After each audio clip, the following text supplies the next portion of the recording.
Messi, Messi, Messi, Messi, Messi, Messi, Messi, immens Messi.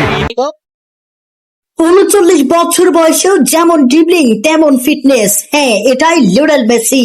বিশ্বকাপের সেমিফাইনালে ইংল্যান্ডের বিপক্ষে যেন একাই তছনছ করে দিলেন প্রতিপক্ষের রক্ষণ ভাগ। একজন নয়, দুজন নয়, তিনজন ডিফেন্ডার মিলেও তাকে থামাতে না পেরে শেষ পর্যন্ত ফাউল করতেই বাধ্য হন। তবুও মাটিতে পড়ে থাকেননি মেসি। মুহূর্তে উঠে দাঁড়িয়ে নিজের প্রতিবাদ জানিয়েছেন। এমন ভারসাম্য, এমন শক্তি, এমন মানসিক দৃঢ়তা যেন শুধুমাত্র লিওনেল মেসিরই আছে। ৩৯ বছর বয়সেও কিভাবে সম্ভব? এটাই তো মেসি।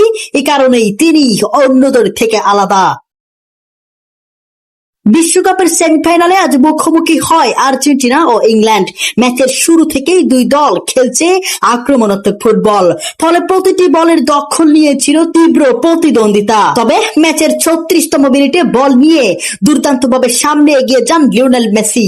একে একে দুইজন ডিফেন্ডারকে ড্রিবলিং করে গোল পোস্টের দিকে এগিয়ে যেতে থাকেন মেসি, কিন্তু তখনই বাধা মেলে দুই ডিফেন্ডারের মারাত্মক ফাউলে।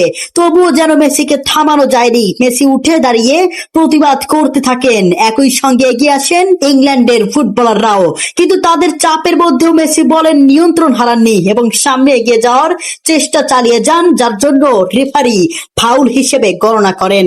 শেষ পর্যন্ত দুই ডিফেন্ডারের শারীরিক চ্যালেঞ্জের মুখে মেসির আক্রমণ থেমে যায়।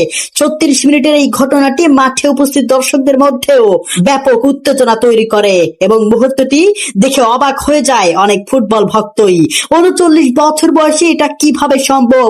কিভাবে এমন ফিটনেস, এমন ভারসাম্য রাখতে পারেন লিওনেল মেসি?